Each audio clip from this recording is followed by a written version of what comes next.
आज की प्रेस वार्ता में स्वागत है। आज आप सभी को यहाँ देश में जो क्रिमिनल जस्टिस सिस्टम के 3 नए कानून आज से अमल में आ रहे हैं, इसके लिए आप सभी को निमंत्रित किया है। देश की जनता को सबसे पहले मैं बहुत बहुत बधाई देना चाहता हूं कि लगभग आजादी के 77 साल बाद आपराधिक न्याय प्रणाली, हमारी क्रिमिनल जस्टिस सिस्टम पूर्णतया स्वदेशी हो रही है और भारतीय इथोस के आधार पर ये चलेगी। 75 साल के बाद इस कानूनों पर विचार हुआ और ये कानून जब आज से हर थाने में अपना काम करना चालू करेंगे, तब अंग्रेजों के बनाए हुए कानून निरस्त होकर भारत की संसद ने बनाए हुए कानून आएंगे। दंड की जगह न्याय लेगा, देरी की जगह स्पीडी ट्रायल और स्पीडी जस्टिस मिलेगा। और पहले सिर्फ पुलिस के अधिकारों की रक्षा की गई थी, अब पीड़ितों के अधिकारों की रक्षा और जो कंप्लेनेंट है इसके भी अधिकारों की रक्षा करने का काम होगा। तो एक नए नजरिए के साथ ये तीनों कानून आज सुबह से ही, मतलब कल मध्य रात्रि से काम करना शुरू किए हैं। अब इंडियन पिनल कोड, जिसको आईपीसी कहते थे, 1860 से जो कानून था, इसकी जगह बीएनएस भारतीय न्याय संहिता आएगी। क्रिमिनल प्रोसीजर कोड, जिसको सीआरपीसी कहते थे, जो 1898 से अमल में था, इसकी जगह भारतीय नागरिक सुरक्षा संहिता बीएनएस आएंगे। और इंडियन एविडेंस एक्ट 1872 से जो इस देश की क्रिमिनल जस्टिस सिस्टम को गवर्न करता था, इसकी जगह भारतीय साक्ष्य अधिनियम बीएसए लागू होगा। तो बीएनएस, बीएनएसएस और बीएसए के लागू होने से पूरी न्याय प्रणाली का आपराधिक कानूनों की पूर्णतया इसके अंदर हम कह सकते अब भारतीय आत्मा है। इसके ढेर सारे प्रावधान ऐसे किए गए हैं जिससे कई समूहों को फायदा होगा। कई सारी दफाएं जो अंग्रेजों के समय से विवाद में रही, इसको हटाकर आज के समय के अनुकूल धाराएं जोड़ी गई है।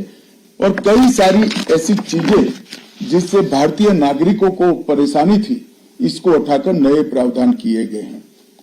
सबसे पहले हमने इसमें हमारे संविधान के स्पिरिट के तहत दफाओं की और चैप्टर्स की प्रायोरिटी तय की है।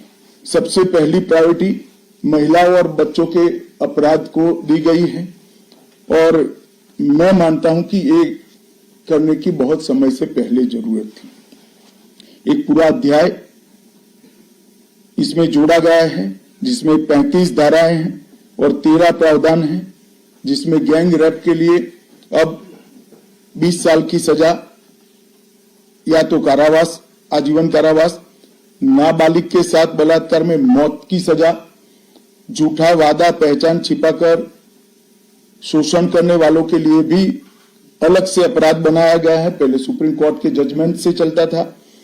पीड़िता का बयान उसके घर पर महिला अधिकारियों की उपस्थिति में और अपने परिजनों की उपस्थिति में लेने का भी प्रावधान किया है। और इसके साथ साथ ऑनलाइन एफआईआर की व्यवस्था से भी ढेर सारी उत्पीड़न का सामना कर रही महिला एम्बरेसमेंट से बच पाएगी, ऐसा हमारा मानना है।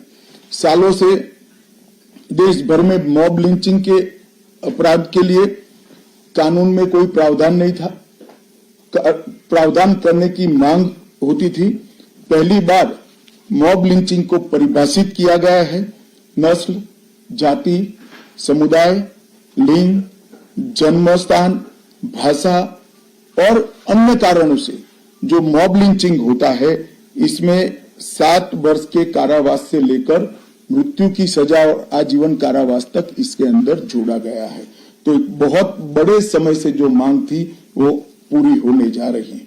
रात 2 एक ऐसा कानून था जो अंग्रेजों ने अपने शासन की रक्षा के लिए बनाया, चाहे महात्मा गांधी हो, चाहे तिलक महाराज हो, चाहे सरदार पटेल हो, सभी लोग यही कानून के तहत 6-6 साल की सजा काटे। इसी कानून के तहत केसरी पर प्रतिबंध लगाया गया था। वो अपने राज्य की सुरक्षा के लिए अंग्रेजों ने बनाया हुआ कानून था।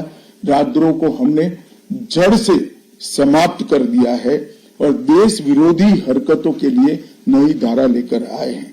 पहले सरकार के खिलाफ स्टेटमेंट देना गुनाह था, अब भारत की एकता और अखंडता को क्षतिग्रस्त करने के लिए ये कानून अमल में आएगा। तो आजादी के इतने सालों के बाद ये कानून में बदलाव हुआ है, जो एक बहुत बड़ा परिचायक है हमारे संविधान के स्पिरिट का। मैं आप सभी के सामने बड़े विश्वास के साथ कहता हूं कि ये तीनों कानूनों के पूर्ण स्पिरिट के साथ देश भर में लागू होने के बाद ये कानून सबसे आधुनिक न्याय प्रणाली का सर्जन करेंगे। टेक्नोलॉजी को हमने न केवल अपनाया है, आने वाले 50 सालों तक टेक्नोलॉजी में जो भी अनुसंधान होने की संभावनाएं हैं, ये सबको कानून के अंदर हमने व्याख्या के तौर पर समाहित किया है, जैसे आने वाले समय में भी जो अनुसंधान होंगे वो व्याख्यायित किए गए। ये विश्व की सबसे आधुनिक न्याय प्रणाली बनेगी, इसका मुझे विश्वास है। कंप्यूटराइजेशन की प्रक्रिया ऑलरेडी पूरी हो गई है। 99.9% थाने कंप्यूटराइज हो चुके हैं। ई रिकॉर्ड जनरेट करने की प्रक्रिया भी हमने 2019 से ही चालू कर दी थी। 0 FIR, ई FIR, चार्जशीट और जवाब, ये सभी डिजिटल होगा। किसी को बड़े बड़े जेरोक्स निकालकर करने की जरूरत नहीं है। 1 लाख पेज की चार्जशीट भी एक छोटे से पेन ड्राइव से जजेस के सामने जाएगी और पक्षकर्ताओं को दी जाएगी। 90 दिन के अंदर इस कानून में पीड़ित को, जिन्होंने न्याय की गुहार की है, उनको अपने केस का प्रोग्रेस ऑटोमेटिक